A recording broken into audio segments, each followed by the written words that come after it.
कुमार जो हरियाणा के कुरुक्षेत्र के मेहर गांव से हैं, वर्ष 2007 से प्राकृतिक खेती कर रहे हैं। जल शक्ति मंत्रालय, पर्यावरण, वन और जलवायु परिवर्तन मंत्रालय और हरियाणा सरकार के सहयोग से 22 मार्च को विश्व जल दिवस पर बहुप्रतीक्षित जल शक्ति अभियान कैच द रेन 2025 का शुभारंभ किया गया।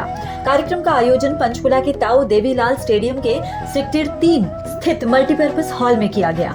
इस कार्यक्रम में मुख्यमंत्री नायब सिंह सैनी, जल शक्ति मंत्री CR पाटिल, सिंचाई और जल संसाधन मंत्री श्रुति चौधरी सहित कई प्रतिष्ठित और गणमान्य व्यक्ति उपस्थित रहे। जल संरक्षण पर कलात्मक अभिव्यक्तियों को प्रदर्शित करने वाली एक पेंटिंग और मूर्तिकला प्रदर्शनी का भी लोकार्पण किया गया।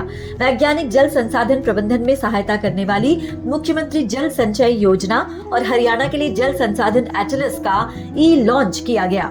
हरियाणा में सामुदायिक स्वच्छता परिसर, तरल अपशिष्ट प्रबंधन प्रणाली, गोवर्धन परियोजना और एक ठोस अपशिष्ट प्रबंधन शेड सहित अभिनव जल प्रबंधन परियोजनाओं का अनावरण भी किया गया।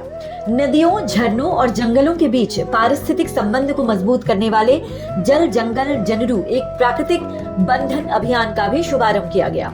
जल संरक्षण में उनके उत्कृष्ट योगदान के लिए प्रगतिशील किसानों, महिलाओं, जल उपयोगकर्ता संघों यानी WUA, उद्योगों और गैर सरकारी संगठनों को सम्मानित करने के लिए पुरस्कार भी दिए गए।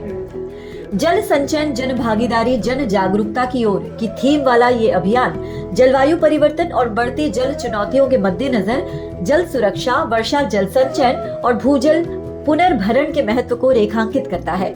ये पहल देश भर के 148 जिलों पर ध्यान केंद्रित कर रहा है। इससे जल संसाधनों के स्थायी प्रबंधन को सुनिश्चित करने में सरकारी एजेंसियों, समुदायों और हितधारकों के बीच अधिक तालमेल को बढ़ावा मिलेगा।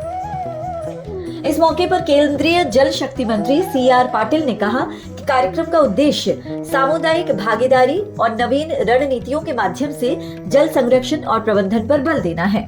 वहीं मुख्यमंत्री नायब सिंह सैनी ने इस मौके पर कहा कि जल संरक्षण एक क्रांति है जिसकी शुरुआत हरियाणा से की गई है। सिंचाई व महिला बाल विकास मंत्री श्रुति चौधरी ने कहा कि प्रधानमंत्री नरेंद्र मोदी के नेतृत्व में ये अभियान जल संरक्षण को जन आंदोलन बनाने की दिशा में एक महत्वपूर्ण कदम है। इस मौके पर महिला जल योद्धा रानी देवी ने बेहतर जल प्रबंधन के प्रति जागरूकता फैलाने में अपने संघर्षों को भी साझा किया। पंचकुला से उमंग शिवरान के साथ bureau input, PTC news, Haryana.